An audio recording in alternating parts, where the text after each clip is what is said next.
Les sols de cette région se sont formés il y a à peu près 10 000 ans après le retrait des glaciers. On avait beaucoup d'eau, des lacs, des rivières, et la matière organique s'est accumulée pendant 10 000 ans, ce qui nous donne des sols relativement épais et riches en matière organique.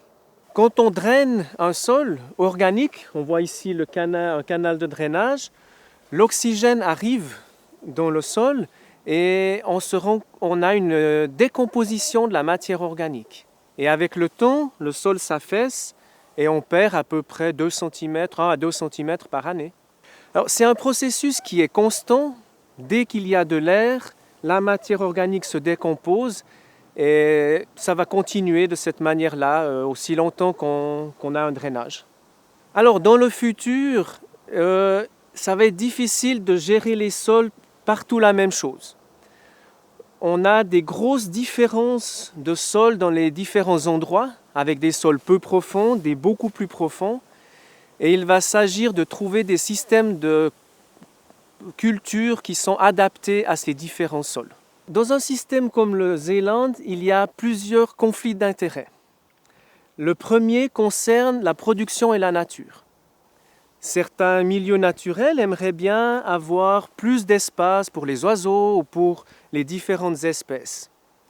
De l'autre côté, il y a un conflit d'intérêts au niveau de la production.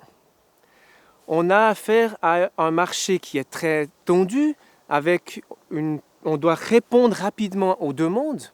Le producteur peut par exemple recevoir un téléphone le matin et devoir récolter tout de suite.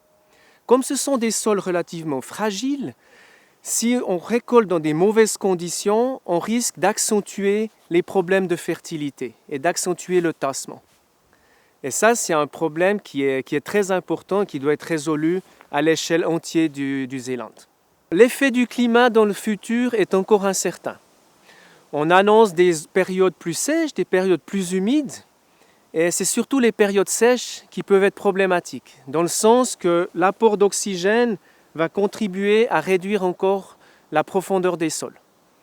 Pour répondre à cette problématique, il faut avoir des solutions au niveau de l'irrigation ou bien au niveau du drainage.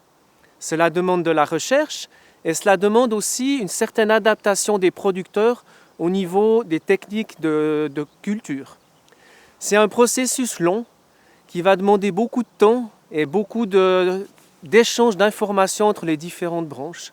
Ma vision pour le futur, elle est un peu intermédiaire entre la nature et la production.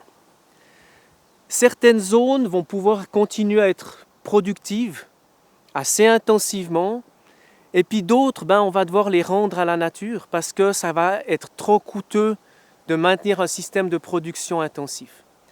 C'est une solution complexe, il y a beaucoup de facteurs, il y a beaucoup de parties prenantes, et la solution consensuelle va être difficile à trouver. Mais c'est quelque chose de passionnant et très intéressant.